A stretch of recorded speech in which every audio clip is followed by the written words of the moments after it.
I gotcha, you wabbit! I'm Elmer Fudd, and this is my perspective on what went down. So the reason why I had conflict with Bugs is because there was voices in my head telling me that Bugs was after me. And then I began taking precautions around Bugs because the voices became louder and louder. And first, he was doing suspicious activity. Second, they're telling me that Bugs was going to come after me. Third, they told me Bugs was going to kill me. What's up, Doc? My name's Bugs Bunny, and I was just a working class citizen trying to make a living. I live near Fudd, and I've never had a problem with the guy. Just a few hellos here and there, nothing much. Until a couple of months ago, I was on my normal walk enjoying a carrot when I'd look over and he'd be murmuring to himself and running away. These interactions became more intense. I started walking past him, and he started jumping at me. And he told me things like, "You won't get away with this," and "I know what you did." And I was just sitting here like, I didn't do nothing. This was alarming because I've never had a conversation with the guy. All I was trying to do was go for a walk. Members of the jury, your duty today will be to determine whether the defendant is guilty or not guilty, based on only facts and evidence presented in this case. Today's case is Bugs Bunny versus Elmer Fudd. Is the prosecution ready? It's recording. Your Honor and members of the jury, my name is Tweety, and I'm here to represent my client, Bugs Bunny, in this case today. We intend to prove that the day of October 12th, my client was harassed by Elmer Fudd, who is a licensed hunter and has been targeting Bugs Bunny for months with the intent to hunt him down. However, Bugs is a citizen of this society and not a wild animal. This occurrence has been continuous and has been going on for months. The defense claims to be acting due to frustrations built by my client. There is no evidence that my client has done anything to aggravate him. My client is only trying to spread around joy, and this deranged man is trying to hunt him down. He is only acting on his anger and delusions, and as one rabbit said, "Don't take life too seriously or you'll never get out alive." That's all he's trying to do. Good evening, Your Honor, members of the jury. My name is Yosemite Sam, and I will be representing Elmer Fudd in this case. My client has been accused of attempted murder, and we intend to prove his pre-existing schizophrenia diagnosis as a reason for his actions. On the day of October 12th, my client experienced a manic episode that led him to believe the plaintiff was a threat to his safety. Please find Elmer Fudd not guilty of attempted murder for reasons of insanity. Thank you. Prosecution, you may call your first witness. Thank you, Your Honor. I call Daffy Duck. Will the witness please stand to be sworn in by the bailiff? Please raise your right hand. Do you swear to tell the truth, the whole truth, and nothing but the truth? I do. Please state your name for the court. My name is Daffy Duck. What did you witness happening on October the 12th? I was in my house when all of a sudden I heard lots of arguing and yelling. So I walked out onto my front yard to see what was happening, and that's when I heard gunshots ring out. Bugs Bunny was running for his life, and Elmer chased closely behind him with a weapon. What kind of weapon was he wielding? I believe it was a shotgun he always carries around and uses for hunting. And would you say that this occurrence is often? Yes, he is constantly frustrated and verbally harasses Bugs for no reason, almost as if to get a reaction out of him, but Bugs never paid any mind to him. This is typical behavior of Elmer. He doesn't know how to deal with his frustrations and often threatens people with his weapon, but has never escalated like this. Can you point out to who Elmer Fudd is? That's all, Your Honor. Good evening, Daffy. You say that my client would verbally harass Bugs for no reason, but can you recall examples of what my client would say to Bugs? Well, he always referred to Bugs as a rascally rabbit and tells him to be quiet because he's hunting rabbits, which is always followed by laughter. But things got more intense as time went on, and he began to accuse Bugs of having it out for him by saying, "I know what you're up to and you won't get away with it. You'll see." Have you ever observed my client without the presence of Bugs? If so, what is he typically like?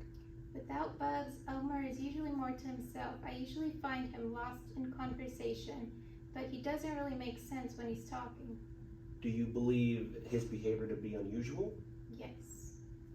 All right, no further questions. Defense, your first witness may take the stand. I call to the stand Barnyard dog.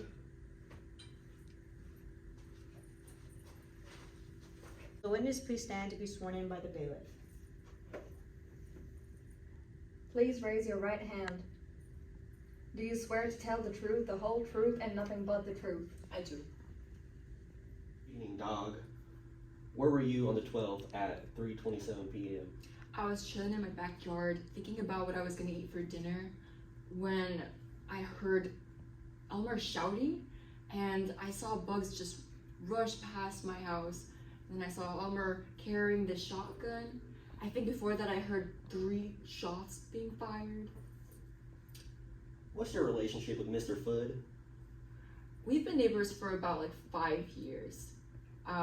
Mostly see him when he's in his backyard. Sometimes he seems out of it. When you say out of it, how would you describe that? He's talking to someone in his backyard in very incoherent sentences. I get curious and I peek over the fence. There's no one there. Can you recall the things he would say to himself? It was more like mumbling. But he would raise his voice randomly and seem really displeased. He would also look over his shoulder and act like someone is following him. Have you ever felt threatened by him? Not at all, but his behavior is just a little concerning sometimes. No further questions. How would you say you would describe Mr. Bugs and Mr. Elmer's relationship? They are not close at all. I would describe it as a very antagonistic relationship, but I think both contribute to the interactions.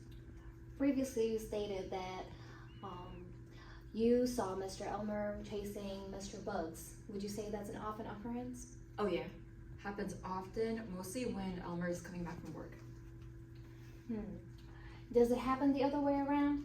No, but Bugs? That's all, Your Honor. We will move forward with the forensic psychologist. In the following report, I will discuss the results of Elmer Fudd's evaluations which support his diagnosis of paranoid schizophrenia. In a formal interview, Mr. Fudd displayed characteristics that are consistent with paranoid schizophrenia. These were my own observations of him. During the interview, I noticed Mr. Fudd physically moved slow and I could sense he displayed disorganized thinking as a result of his incomprehensible answers. His emotions would fluctuate throughout the duration of the interview. Moving on to the psychological test, I administered the Big 5 personality test to analyze why he behaved the way he did and how his personality is structured. Concerning results indicate that he is a highly neurotic individual, which demonstrates his tendency to be very emotional, and in this case, an angry and aggressive individual. This correlates with his schizophrenia as emotions can change and those with schizophrenia usually are unstable.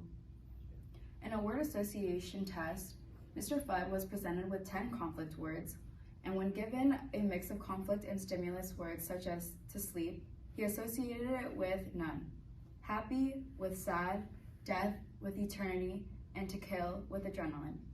These word associations indicate his responses may be non-normative with negative. On a word association test, Mr. Fudd was presented with 10 conflict words.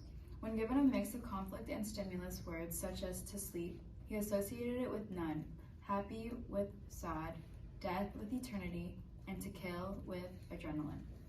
These word associations indicate his responses may be non-normative with negative undertones.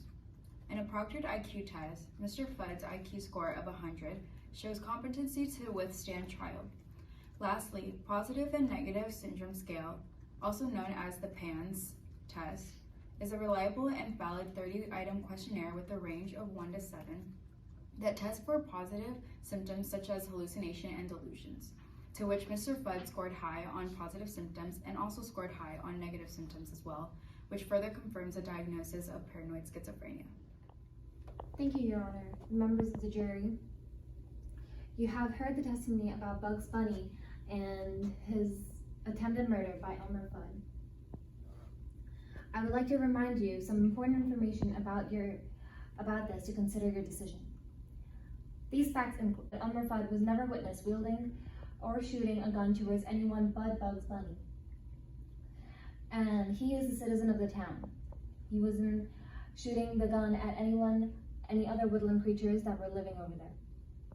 Furthermore, the occurrence was constant, not just once, solely towards Bugs, towards my client. With the result of the word association test, there was a pairing between adrenaline and kill. This makes you question whether this is really an entire thing of schizophrenia or if it's also him down as a serial killer. If it's Bugs Bunny now, who's it going to be next? Who's the next victim? Who's the next one to fuel his adrenaline? Thank you, Your Honor. Thank you for your attention, ladies and gentlemen of the jury, on this very important case. My client did not know the nature and quality of the crime. They could not distinguish between right and wrong. Under California Penal Code Section 25, my client's actions and results from the assessments administered by the forensic psychologist fulfill the standard of insanity as stated in the McNaughton Rule. Additionally, we have provided evidence of our forensic psychologist that my client has showed behaviors correlating with paranoid schizophrenia behaviors. Due to my client's psychotic state, he could not control his behaviors and had no criminal intent to commit the act we are addressing today. There is no just punishment without intent and no intent without responsibility. Taking responsibility for heinous act is based on minimal competence and cognitive abilities. Therefore, an individual who lacks the minimal competence and cognitive abilities to recognize their criminal actions should not be given the same standard of punishment as an individual with full criminal intent. Please consider to name my client to a mental institution rather than incarceration so he can get the proper help that he needs. Thank you, Your Honor, and the jury for your time. The jury has found Elmer Fudd guilty for attempted murder.